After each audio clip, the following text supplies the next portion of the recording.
Buongiorno e ben ritrovati con l'informazione flash di New Sicilia. Vediamo insieme le notizie più rilevanti della mattina. Nuova tragedia del mare a Lampedusa. Su un barchino con una quarantina di migranti a bordo sono stati rinvenuti i corpi senza vita di 2 persone. Tra gli stranieri soccorsi una donna versa in gravi condizioni di salute.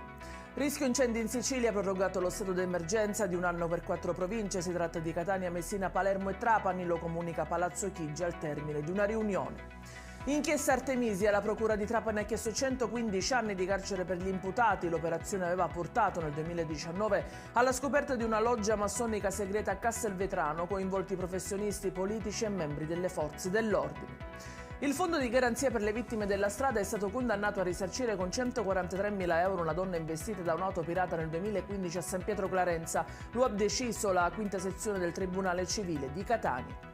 A Palermo l'ondata di furti con la tecnica della spaccata continua senza sosta. Questa volta il furto ha colpito un sexy shop. I ladri hanno sfondato la vetrina del locale per introdursi all'interno e impossessarsi dell'intero contenuto della cassa. Il bottino è ancora in fase di quantificazione, così come i malviventi che sono attualmente ricercati. Ed è tutto per questa edizione. Vi ricordo che i dettagli su queste notizie li trovate sul nostro sito www.newsicilia.it. Arrivederci e buona giornata.